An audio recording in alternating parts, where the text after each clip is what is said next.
과일과 채소를 갈아 주스로 먹으면 더 건강해질 거라고 믿고 계시죠? 사실은 그 반대일 수도 있습니다. 주스로 섭취하면 중요한 영양소를 잃고 오히려 혈당 급등과 체중 증가를 초래할 수 있다는 사실 알고 계셨나요?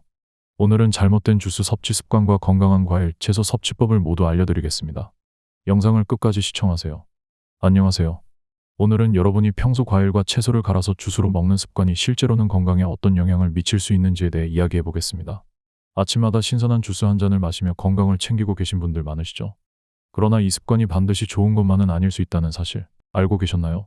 과일과 채소, 영양소가 풍부한 건 맞지만 어떻게 섭취하느냐에 따라 건강에 미치는 영향이 달라집니다. 특히 주스로 갈아 먹을 때 중요한 식이섬유가 대부분 손실된다는 사실을 모르시는 분들이 많습니다. 오늘은 주스의 문제점과 과일과 채소를 더 건강하게 먹는 방법을 알아볼게요. 주스는 영양소를 한 번에 섭취할 수 있는 간편한 방법이지만 과연 그것이 최선의 방법일까요? 아니면 과일과 채소를 자연 그대로 섭취하는 것이 더 건강에 좋을까요? 그 차이를 구체적으로 살펴보면서 여러분이 평소 믿고 있던 과일, 채소 주스 섭취가 실제로는 어떤 결과를 초래할 수 있는지 알아보겠습니다. 1. 과일과 채소, 주스로 먹는 것이 정말 더 건강할까? 많은 사람들이 아침 시간에 과일을 주스로 갈아 먹으면 빠르고 간편하게 건강을 챙길 수 있다고 생각합니다. 주스로 마시면 여러 과일과 채소를 한꺼번에 섭취할 수 있어 영양소를 충분히 보충할 수 있다고 믿기 때문이죠. 그러나 주스 형태로 먹는 것이 정말 건강에 더 좋은 방법일까요? 과일과 채소는 자연 그대로 섭취하는 것이 가장 건강에 이롭습니다. 주스로 먹는 과정에서 식이섬유가 파괴되기 때문인데요. 식이섬유는 혈당 조절과 소화를 돕는 중요한 역할을 합니다. 특히 식이섬유는 음식물의 소화 속도를 늦춰 당분이 천천히 흡수되도록 도와줍니다. 그런데 주스로 만들면 이러한 중요한 식이섬유가 거의 사라지게 됩니다. 1.1 식이섬유의 중요성. 식이섬유는 우리의 건강에 필수적인 요소로 많은 사람들은 그 중요성을 간과합니다. 식이섬유는 특히 대장 건강에 도움을 주며 변비 예방에 필수적입니다. 식이섬유는 두 가지 유형으로 나뉘는데요. 수용성 식이섬유와 불용성 식이섬유가 있습니다. 수용성 식이섬유는 물을 흡수하여 장내 세균이 영양소를 효율적으로 흡수하는 데 도움을 주고 불용성 식이섬유는 배변 활동을 원활하게 해줍니다. 주스 섭취 과정에서 이러한 중요한 식이섬유가 대부분 제거됩니다. 주스로 섭취하는 경우 식이섬유가 포함된 과일의 껍질이나 과육이 제거되며 오직 과즙만 남게 되죠. 결과적으로 포만감도 줄어들고 혈당 조절도 어렵게 됩니다. 또한 식이섬유는 우리 몸에서 콜레스테롤 수치를 낮추는 역할도 합니다. 이는 심혈관 질환 예방에 필수적이며 동맥경화와 같은 질병을 막는 데 중요한 요소입니다. 주스를 마시게 되면 이러한 콜레스테롤 감소 효과도 기대할 수 없게 됩니다. 따라서 생과일이나 채소를 통째로 섭취하는 것이 훨씬 더 건강한 선택입니다. 1.2 식이섬유와 포만감의 관계. 식이섬유는 단순히 혈당 조절뿐만 아니라 포만감을 유지하는 데에도 큰 역할을 합니다. 포만감은 다이어트나 체중 관리의 중요한 요소인데요. 식이섬유가 풍부한 음식을 섭취하면 배부름을 더 오래 느낄 수 있습니다. 이는 더 적은 양으로도 포만감을 유지하게 해줘 과식을 방지할 수 있습니다. 예를 들어 사과 한 개를 먹으면 배가 부르지만 사과 주스 한 잔은 금방 배가 꺼지는 것을 느낄 수 있을 것입니다. 그 이유는 바로 식이섬유의 유무 때문입니다. 식이섬유는 천천히 소화되어 장시간 동안 배를 든든하게 유지해 주지만 주스 형태로 섭취하면 빠르게 흡수되면서 배고픔이 다시 찾아오게 됩니다. 따라서 체중 조절을 목표로 하신다면 주스보다는 생과일을 통째로 섭취하는 것이 훨씬 더 효과적입니다. 주스로 먹으면 식이섬유가 정말 모두 사라지나요? 주스로 만들 때 식이섬유가 대부분 파괴되거나 분리되어 버립니다. 주스에 과즙만 남기고 섬유질은 제거되기 때문에 생과일에서 얻을 수 있는 포만감과 혈당 조절 효과를 기대하기 어렵습니다. 따라서 생과일을 섭취하는 것이 훨씬 건강에 유익합니다. 2. 주스의 당분 함량이 체중 증가로 이어질 수 있는 이유. 과일 주스는 액체 상태로 섭취되기 때문에 포만감이 거의 없습니다. 주스로 마시면 금방 배가 꺼지기 때문에 더 많은 음식을 먹게 될 가능성이 큽니다.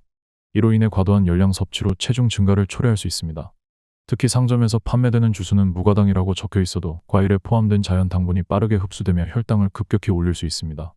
주스는 대부분 가공 과정에서 식이섬유와 비타민이 손실되며 우리가 기대하는 것만큼 영양소를 섭취하기 어려운 경우가 많습니다. 2.1 주스 섭취와 당분 흡수의 문제점. 주스를 마시면 과일의 당분이 빠르게 흡수되기 때문에 혈당 스파이크라고 불리는 급격한 혈당 상승이 발생할 수 있습니다. 이는 인슐린의 과도한 분비를 유발하고 혈당이 빠르게 떨어질 때 금방 다시 배고픔을 느끼게 됩니다. 이러한 반복적인 과정은 체중 증가와 인슐린 저항성을 유발할 수 있으며 이는 장기적으로 당뇨병 위험을 높입니다. 또한 주스는 대개 액체 상태이기 때문에 금방 소화되며 포만감을 주지 않습니다. 이는 많은 사람들이 주스를 마신 후에도 금방 다시 배고픔을 느끼게 되는 이유 중 하나입니다. 주스를 마시면 당분이 빠르게 흡수되어 즉각적인 에너지를 제공할 수 있지만 이는 일시적일 뿐입니다. 곧 혈당이 빠르게 떨어지면서 더 많은 음식을 찾게 되고, 이는 과식으로 이어질 가능성이 높아집니다. 이 과정에서 문제는 주스 자체가 상대적으로 열량이 높음에도 불구하고 포만감을 주지 못한다는 점입니다. 즉, 주스로 섭취하는 칼로리는 음식으로 섭취하는 것보다 상대적으로 효율이 떨어지며 더 많은 열량 섭취를 초래하게 됩니다. 한 잔의 오렌지 주스를 마시는 것보다 같은 양의 오렌지를 통째로 먹는 것이 훨씬 포만감을 주고 혈당의 급격한 상승도 방지할 수 있는 이유가 여기에 있습니다. 2점 이상점에서 판매되는 주스의 함정. 많은 사람들이 무가당 또는 자연 주스라고 표기된 제품이 건강에 좋다고 믿고 있지만 상점에서 판매되는 주스 제품도 주의해야 합니다. 이들 제품은 무가당이라는 표현이 붙어 있어도 과일 자체에 포함된 자연 당분이 여전히 상당량 들어 있습니다. 이 자연 당분 역시 혈당을 빠르게 상승시킬 수 있으며 다량 섭취할 경우 체중 증가로 이어질 수 있습니다. 특히 상업적으로 판매되는 주스는 과일의 영양소가 제조 과정에서 상당 부분 손실됩니다. 비타민C와 같은 민감한 영양소는 주스를 제조하는 과정에서 열이나 공기와의 접촉으로 파괴되기 쉽습니다. 또한 상업적으로 판매되는 주스는 오랜 보존을 위해 보존제나 첨가물을 사용할 수도 있습니다. 따라서 주스 한 잔이 실제로 우리가 기대하는 영양가를 충분히 제공하지 못할 수 있다는 사실을 기억해야 합니다. 무가당 주스도 몸에 해로울 수 있나요? 네, 무가당 주스도 과일에 포함된 자연 당분이 여전히 많습니다. 주스 형태로 섭취하면 당분이 빠르게 흡수되기 때문에 혈당이 급격히 상승할 수 있습니다. 이로 인해 체중이 증가하거나 혈당이 불안정해질 수 있으므로 과일을 통째로 섭취하는 것이 더 건강에 유익할 수 있습니다. 3.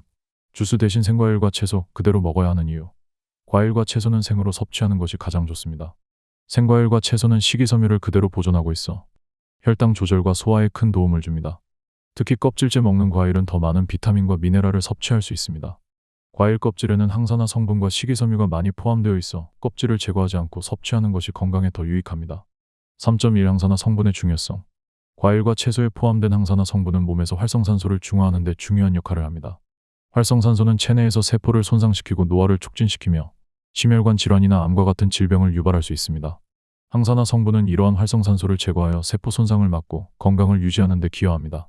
항산화 성분의 대표적인 예로는 비타민C, 비타민 E, 플라보노이드, 폴리페놀 등이 있습니다. 이러한 성분은 주로 과일과 채소의 껍질이나 씨 부분에 많이 포함되어 있습니다. 따라서 과일을 주스로 갈아 먹을 때 이러한 중요한 항산화 성분이 사라질 수 있으며 통째로 섭취할 때 얻을 수 있는 많은 영양소를 놓치게 되는 것입니다. 특히 베리류, 사과, 포도 같은 과일은 껍질에 항산화 성분이 풍부하므로 껍질째 섭취하는 것이 더 많은 비타민과 미네랄을 흡수할 수 있는 방법입니다. 주스로 갈아 마시면 껍질과 과육이 분리되면서 이러한 성분들이 손실되기 때문에 자연 그대로 먹는 것이 더 건강한 방법임을 기억하세요. 껍질째 먹는 게 왜 더 좋은가요? 과일과 채소의 껍질에는 항산화 성분이 풍부하게 포함되어 있어 세포 손상을 방지하고 노화를 예방하는 데 큰 도움이 됩니다. 껍질째 먹으면 더 많은 비타민과 미네랄을 섭취할 수 있으며 특히 식이섬유도 함께 섭취할 수 있기 때문에 혈당 조절에도 좋습니다. 3.2 포만감과 체중 조절의 이점. 과일과 채소를 통째로 섭취할 경우 포만감을 더 오래 유지할 수 있다는 점도 큰 이점입니다.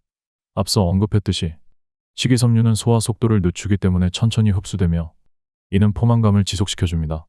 주스는 이와 달리 액체 상태이기 때문에 소화가 빠르게 이루어져 배고픔이 금방 찾아오는 경향이 있습니다. 다이어트를 할 때 또는 체중 관리가 중요한 분들에게 식이섬유가 풍부한 음식을 섭취하는 것은 매우 중요합니다. 과일과 채소를 생으로 먹을 때는 상대적으로 칼로리가 낮고 영양소는 풍부하며 포만감을 오래 느끼게 해줘 과식을 방지할 수 있습니다. 4. 과도한 과일 섭취. 오히려 건강에 해로울 수 있다. 과일이 건강에 좋다고 해서 많이 먹는 것이 항상 좋은 것은 아닙니다. 과일에는 비타민과 미네랄이 풍부하지만 동시에 탄수화물 당분이 많이 포함되어 있습니다.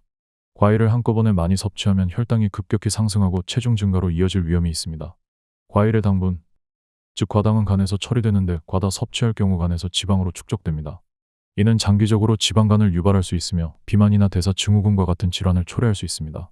특히 바나나나 포도처럼 당분이 높은 과일은 한 번에 많이 섭취하지 않는 것이 중요합니다. 과일도 많이 먹으면 살이 찌나요? 네, 과일에도 당분이 많이 포함되어 있어 한 번에 많이 섭취하면 혈당이 급격히 상승하고 이는 체내 지방 축적으로 이어질 수 있습니다. 과도한 당분 섭취는 인슐린 저항성을 유발할 수 있으며 이는 체중 증가와 대사 질환을 초래할 수 있습니다. 따라서 과일도 적정량을 섭취하는 것이 중요하며 하루 1에서 2회 나눠 먹는 것이 건강을 유지하는 데 더 유리합니다. 이제 여러분도 과일과 채소를 더 건강하게 섭취하는 방법을 알게 되셨죠? 오늘 배운 정보는 앞으로의 식습관을 조금씩 바꿀 수 있는 좋은 기회가 될 것입니다. 주스를 마시는 것도 나쁘지 않지만 생과일과 채소를 통째로 먹는 것이 영양소를 최대한 흡수하고 포만감도 유지하며 혈당을 안정적으로 관리하는 가장 좋은 방법입니다.